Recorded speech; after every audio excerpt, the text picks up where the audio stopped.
Oke, bismillahirrahmanirrahim. Assalamualaikum warahmatullahi taala wabarakatuh. Halo kawan semua dimanapun anda berada, kembali lagi berjumpa bersama Mang Akil. Maaf Mang, itu Ariel Mang, bukan Mang Akil. Oh, sorry Google, tidak ada maksud. Ya udah lanjutin aja Google. Ampun Mang, ampun. Sama Amang aja deh, biar sih tadi. Oke, siapa takut? Thank you Google. Di sini sudah sajikan sebuah masalah, namun apapun masalahnya minumnya teh botol sosro gitu ya. Selalu hadapi masalah dengan senyuman, jadi smile, push gitu kan ya. Solution biar apa? Iya betul, biar ada inspirasi gitu kan kawan-kawan ya. Nah, oke kawan-kawan, untuk kasus kali ini Mang Aki akan berbagi mengenai prediksi soal mengenai kompetensi bidang untuk kesehatan, bidang kesehatan. Kalau pendidikan sudah Mang Aki upload sebelumnya, tinggal mungkin pertemuan berikutnya akan menyusul untuk bidang-bidang yang lainnya gitu ya. Mudah-mudahan Mang Aki berharap dengan adanya video ini bisa mempermudah kawan-kawan, dan ketika kawan-kawan merasa dipermudah, mudah-mudahan Allah juga mempermudah Mang Aki ya gitu ya. Jangan lupa doakan selalu Mang Aki agar selalu tetap sehat, agar selalu tetap dalam keadaan sehat, biar Mang Aki tetap bisa berbagi kebaikan kepada orang yang lain gitu ya. Amin ya Allah ya Rabbal Alamin gitu nih.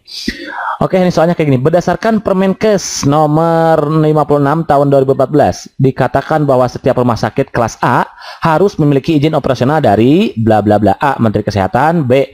Menteri Keuangan, C. Pemerintah Pusat, D. Pemerintah Kabupaten, E. BPJS. Oke kawan-kawan, perlu kita ketahui bahwa Permenkes nomor 56 tahun 2014 ini berisikan tentang klasifikasi dana. Jadi Permenkes ini kalau mau tahu nih kita tulis ya, Permenkes nomor 56 tahun 2014 ini berisikan tentang apa?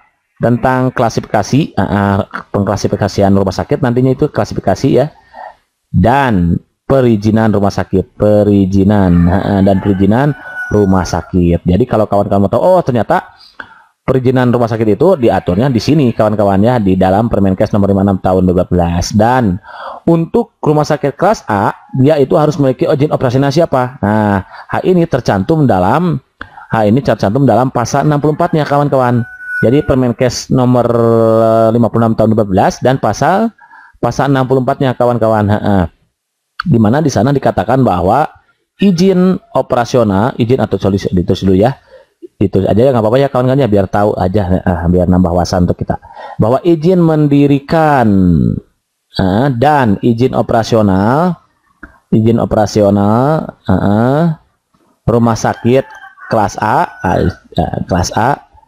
dan rumah sakit, ada lagi rumah sakit, rumah sakit apa? Penanaman modal, kok gini tulisannya, sorry terlalu bagus tulisannya ya. Penanaman modal asing, ada yang disebut nanti rumah sakit penanaman modal asing kawan-kawan, atau penanaman modal modal dalam negeri, modal dalam negeri kawan-kawan nih. Jadi selain penanaman modal asing ada juga penanaman modal dalam negeri kawan-kawan. Diberikan ini dia di sini nih. Diberikan menteri kawan-kawan, menteri setelah, tapi ada tapinya, setelah mendapatkan apa? Mendapatkan rekomendasi kawan-kawan. Rekomendasi dari pejabat gitu ya, yang berwenang di bidang kesehatan pada pemerintah daerah provinsi Pemprov ya, pada pemerintah daerah provinsi Pemprov, pemerintah daerah provinsi gitu kawan-kawan ya. Jadi ternyata nih untuk perizinan operasional rumah sakit kelas A itu berasal dari Menteri Kesehatan tentunya kawan-kawan ya, Menteri Kesehatan, tapi ada tapinya, setelah mendapatkan rekomendasi, setelah direkomendasikan dari pejabat yang berwenang di bidang kesehatan pada pemerintah daerah provinsi gitu kawan-kawan ya. Jadi direkomendasikan dulu, baru nanti oleh Pemprov, baru nanti kita mendapatkan izin operasional dari Menteri Kesehatan. Menterinya kan tentunya menteri yang membimbing rumah sakit itu kan Menteri Kesehatan gitu kawan-kawan. Understand? Iji, steady, kasari, mantap. Kalau mantap lanjut. Soal nomor berikutnya. Number 2. Nomor 2 nih.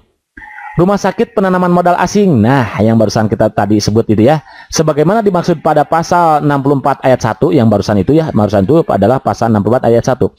Adalah rumah sakit dengan pelayanan bla bla bla. A. Spesialistik dan subspesialistik. B. Residensia dan spesialistik. C. Perinata dan spesialistik. D. Subspesialistik dan residensia. E. Neonata dan esensial. Oke kawan-kawan nih. Ya, yang dimaksud dengan rumah sakit penanaman modal asing itu merupakan rumah sakit dengan pelayanan yang mana? Yang A kawan-kawan, spesialistik dan subspesialistik gitu kawan-kawan. Di mana kasus ini terdapat pada pasal 65-nya. Pasal 65 undang yang Permenkes barusan itu nomor 56 tahun 2014 itu.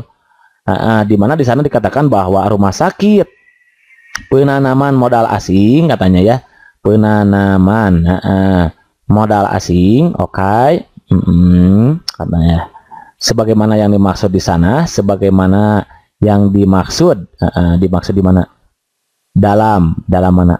Pasal 64 ayat 1 itu merupakan oke, kalau mau tahu nggak apa-apa ya, dibunyi pasal 65-nya nih. Merupakan rumah sakit dengan pelayanan spesialistik dan subspesialistik gitu kawan-kawan. Tulis lagi itu ya. Capek makin nulis lagi ya. Nggak apa-apa di sini ya. Dengan pelayanan ini lanjutin di sini gitu kawan-kawan. Jadi kasus ini terdapat pada pasal 65 ayat 65 aja gitu ya. Jadi nanti untuk lebih jelasnya kawan-kawan silakan download ya Permenkes ini biar lebih nanti pemahamannya lebih luas lagi. Baca lagi sama kawan-kawan ya, siapa tahu nanti yang keluar tidak ini gitu ya. Permenkes nomor 56 tahun 2018. Silahkan di download, harus tahu kawan-kawan itu ya kalau yang bergerak di bidang kesehatan itu. Karena ini dasar dari semuanya gitu ya, dari bidang kesehatan harus tahu itu kawan-kawan ya. Di download 2014 sorry gitu ya. Aduh terlalu bersemangat makin itu ya, I'm sorry. Itu kawan-kawan ya. Understand? Steady, kalau steady mantap. Lanjut soal nomor 3, number 3. Nah, berdasarkan bentuknya, rumah sakit dibedakan menjadi rumah sakit bla bla bla. A. Menetap, bergerak dan lapangan. B. Menetap, bergerak dan khusus. C. Bergerak, lapangan dan khusus. D. Umum, khusus dan swasta. E. Daerah, pusat dan swasta. Oke kawan-kawan. Nah kalau kasus yang ini nih kawan-kawan, untuk berdasarkan bentuknya nih, karena yang ditanyakan berdasarkan bentuknya, awas, ini yang ditanyakan adalah berdasarkan bentuknya, karena nanti akan ada rumah sakit umum, khusus gitu kan ya. Nah kalau berdasarkan bentuknya, maka rumah sakit ini dibedakan menjadi 3. 1. Rumah sakit menetap, 2. Bergerak, dan 3. Lapangan kawan-kawan gitu ya. Ini semua terdapat di pasal 6-nya, bab 3 pasal 6. Di mana nih? Ditulis dulu sini lah. Tetap di Permenkes, nomor 56 tahun 2014 kawan-kawan ya. Tahun 2014 bab 3 di bab 3-nya nih. Di bab 3 pasal berapa? 6 gitu kawan-kawan. Nanti kalau kawan sudah punya silakan dibaca lagi, dibandingkan. Oh ternyata benar gitu kawan-kawan ya. Jadi kalau berdasarkan bentuknya ternyata rumah sakit itu ada 3 jenis. Menetap, bergerak, dan lapangan. Oke lanjut. Begitu? Understand? Steady? Gak steady. Mantap, mantap. Lanjut. Soal number 4. Rumah sakit yang didirikan di lokasi tertentu selama kondisi darurat. Nah, dalam pelaksanaan kegiatan tertentu yang berpotensi bencana merupakan rumah sakit bla bla bla. Awas nih. Jadi rumah sakit yang didirikan di lokasi tertentu selama kondisi darurat. Ada kondisi darurat nih di suatu karena berpotensi bencana misalkan ya, atau akibat dari suatu bencana.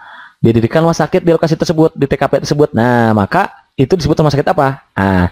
Menetap, B. Bergerak, C. Lapangan, D. Umum, E. Daerah. Ya, untuk kasus ini maka ternyata dia adalah definisi dari rumah sakit lapangan kawan-kawan gitu ya. Jadi definisi dari rumah sakit lapangan adalah rumah sakit yang didirikan di lokasi tertentu selama kondisi darurat dalam pelaksanaan kegiatan tertentu yang berpotensi bencana gitu kawan-kawan. Jadi ada bencana nih, maka dibuatlah rumah sakit lapangan gitu kawan-kawan kalau mau tahu. Nah seperti ini kan merupakan jenis rumah sakit berdasarkan bentuknya kan ya. Ada 3 ya, ada rumah sakit menetap, rumah sakit bergerak, dan rumah sakit lapangan. Kalau kawan-kawan mau tahu boleh gitu ya, boleh lah di sini tulis tambahan ya. Yang berikutnya nih, yang ini yang pertama ini sudah kan, yang berikutnya yang B misalkan ya. rumah sakit. Nah, rumah sakit disingkat aja RS ya. Rumah sakit menetap. Apa sih yang dimaksud dengan rumah sakit menetap itu? Menetap. Jadi yang dimaksud dengan rumah sakit menetap itu merupakan rumah sakit yang ya apa? Didirikan secara permanen. Nah, namanya juga menetap, berarti didirikan juga secara permanen kawan-kawan gitu. Untuk jangka waktu lama kan permanen. Itu rumah sakit menetap namanya. Oke, untuk apa? Untuk menyelenggarakan pelayanan kesehatan perseorangan kawan-kawan, perseorangan gitu kawan-kawan ya, secara paripurna, oke, gitu ya. Yang menyediakan apa?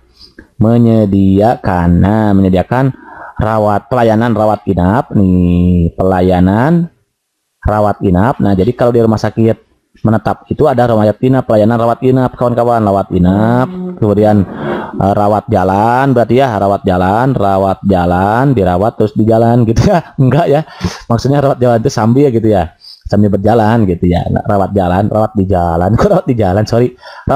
gitu ya. Enggak ada ya rawat di jalan, enggak ada.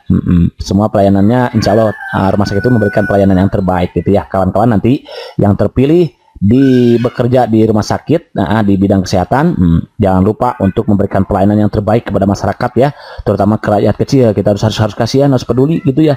Jangan mengutamakan uang, tapi utamakan pelayanan, utamakan pertolongan kepada mereka, karena ketika kita menolong mereka maka Allah akan menolong kita gitu kawan-kawan. Jangan takut dengan kita menolong orang lain kita akan rugi, enggak ya. Justru dengan kita menolong orang lain maka Allah pun akan menolong kita gitu. Jangan sombong nanti ya, kalau sudah terpilih jadi pekerja di rumah sakit nih misalkan, jangan sombong. Layani masyarakat, ada uang ataupun gak ada uang gitu, layani aja. Utamakan potongan kita kepada mereka yang membutuhkan gitu kawan-kawan ya. Jadi rawat jalannya bukan rawat di jalan, itu dosa itu ya kalau dirawat di jalan gitu, teman-teman. Gak ada uang di jalan, dirawat tapi di jalan, itu dosa untuk kitanya ya. Kemudian rawat jalan dan gawat darurat, GD gitu kawan-kawan ya. Itu definisi mengenai rumah sakit menetap. Nah, yang terakhir ada rumah sakit bergerakan. Ini rumah sakit berdasarkan bentuknya tadi ya. Nah, kalau yang dimaksud dengan rumah sakit bergerak, kawan-kawan kalau mau tahu nih ya, ini merupakan rumah sakit yang siap guna dan bersifat sementara. Kalau ini sifat sementara, kalau tadi mah permanen, kalau ini mah bersifatnya sementara. Kenapa bersifat sementara? Nih ada kenapanya. Kalau namanya sementara berarti kan dalam jangka waktu yang tertentu ya, dalam jangka waktu tertentu, oke ya. Dan dapat dipindahkan dari satu lokasi lain gitu kawan-kawan. Kenapa bersifat sementara? Ya karena ya tadi itu ada ketika suatu masalah terjadi gitu kawan-kawan ya. Contoh misalkan ini rumah sakit biasanya ini bisa dalam bentuk karena bergerak, jadi ya itu selalu bergerak. Bisa nanti dalam bentuk bus gitu, dalam bis gitu ya. Bisa di dalam kapal laut gitu, rumah sakit bergerak itu kapal laut, atau gerbong kereta api misalkan, gerbong kereta api dan kontainer misalkan ya, kontainer. Nah itu kawan-kawan ya yang dimaksud dengan rumah sakit bergerak itu kawan-kawan. Jadi melayani, dia itu siap guna, bersifat sementara dalam jangka waktu tertentu dan dapat dipindahkan dari satu lokasi ke lokasi lain. Jadi melayani secara bergerak gitulah bahasa sederhananya ya. Begitu kawan-kawan, understand? Steady, mantap kalau mantap. Next, number 5, nomor berikutnya. Nomor 5 nih, berikut merupakan klasifikasi rumah sakit umum kecuali bla bla bla. Selalu hadapi dulu dia dengan senyuman ya, lupa dia. Smile gitu kan. Solution biar apa? Iya betul, biar ada inspirasi. Awas kawan-kawan, yang ditanyakan di sini adalah yang kecuali. Jadi rumah sakit itu kan diklasifikasikan. Rumah sakit umum diklasifikasikan menjadi rumah sakit umum apa saja? A, rumah sakit umum kelas A, B, rumah sakit umum kelas B, C, rumah sakit umum kelas C, D, rumah sakit umum D, dan E. Nah, yang nggak ada itu adalah yang E, kawan-kawan. Jadi, rumah sakit umum itu diklasifikasikan menjadi 4, yaitu rumah sakit umum kelas A, kelas B, kelas C, sama kelas D gitu kawan-kawan. Nah, ini berdasarkan jenis pelayanan yang diberikan gitu. Jadi gini, kalau mau tahu boleh lah tambahan ya. Jadi berdasarkan jenis apa? Pelayanan yang diberikan nih kawan-kawan nih. Jadi kalau berdasarkan jenis pelayanan yang diberikan, nah rumah sakit itu dikategorikan menjadi rumah sakit rumah sakit umum dikategorikan ke dalam rumah sakit menjadi ya rumah sakit umum dan rumah sakit khusus gitu kawan-kawan, dan rumah sakit khusus berdasarkan jenis pelayanannya itu gitu kawan-kawan. Lalu rumah sakit umum ini, adapun rumah sakit umum ini atau lalu rumah sakit umum ini sebagaimana yang dimaksud dalam pasal. Nah, ini terdapat di dalam pasal 12 kawan-kawan ya. Ini di dalam pasal 12-nya dia diklasifikasikan. Nah, rumah sakit umum itu diklasifikasikan menjadi mana? Rumah sakit umum kelas A, rumah sakit umum kelas B, C, D, dan E gitu. Hal ini diatur dalam pasal 12-nya. Sorry kawan-kawan, bukan yang ini ya. Sorry, yang ini yang pasal 12 ya. Jadi rumah sakit umum itu diklasifikasikan menjadi 4 jenis ya. Ada rumah sakit umum kelas A, rumah sakit umum kelas B, rumah sakit umum kelas C, rumah sakit umum kelas D. Nah, ini berdasarkan pasal 12 dalam Permenkes nomor 56 tahun 2014 itu kawan-kawan. Silahkan dibaca lagi ya nanti. Bukan ini jadi ya. Jadi kalau ini mah berdasarkan jenis pelayanan yang diberikan nih. Kalau berdasarkan pelayanan yang diberikan, kalau tadi kan ada berdasarkan bentuk. Kalau berdasarkan bentuk ada 3, ada rumah sakit menetap, rumah sakit apalagi tadi? Ya bergerak, dan rumah sakit lapangan. Itu berdasarkan bentuk. Nah, kalau berdasarkan bentuk itu ada 3. Menetap, oke, gitu ya.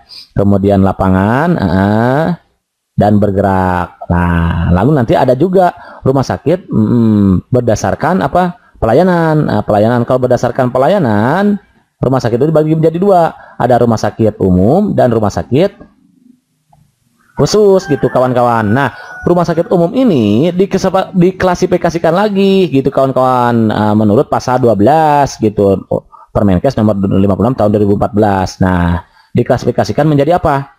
Menjadi 4 gitu ya. Ada 4 rumah sakit umum kelas A, ada nanti kelas B, kelas C, sama kelas D. Nggak ada kelas E. Jadi yang nggak ada di sini adalah rumah sakit umum kelas E, karena yang ditanyakan kecuali begitu kawan-kawan. Understand? Iji steady, mantap. Kalau mantap, next soal nomor berikutnya yang terakhir. Mohon maaf ya, hanya sampai nomor 6 saja nih. Oke, nih soal nomor 6 kayak gini. Penetapan klasifikasi rumah sakit didasarkan pada berikut ini kecuali bla bla bla. Nih awas, hati-hati, yang ditanyakan adalah A. Pelayanan, B. Sumber daya manusia, C. Peralatan, D. Bangunan dan prasarana, E. Kebersihan. Nah, kawan-kawan nih, ini yang bukan termasuk penetapan yang menjadi dasar penetapan klasifikasi rumah sakit itu adalah yang E. Kebersihan gitu kawan-kawan ya. Nah, hal ini semua diatur dalam pasal 13-nya. Jadi ini terdapat dalam pasal 13 Permenkes nomor 56 tadi ya. Nah, 56 tahun 2014. Nah, gitu kawan-kawan. Jadi pada pertemuan kali ini kita khusus spesial membahas Permenkes nomor 56 tahun 2012. Kawan-kawan harus tahu gitu ya. Jadi dalam pasal 13 ini dikatakan bahwa penetapan klasifikasi rumah sakit tadi ya itu didasarkan kepada satu pelayanan. Kalau pelayanannya bagus berarti klasifikasi rumahnya juga bagus gitu ya. Kemudian sumber dayanya juga yang bagus, peralatan juga harus canggih, bagus juga, bangunan juga harus bagus juga kawan-kawan. Prasarananya harus bersih, rapi gitu ya. Tapi yang nggak masuk itu di sini kebersihan begitu kawan-kawan. Understand? Jadi steady, mantap. Terima kasih sudah menonton. Mang Akil mengucapkan selamat belajar, semoga berhasil. Amin. See you next.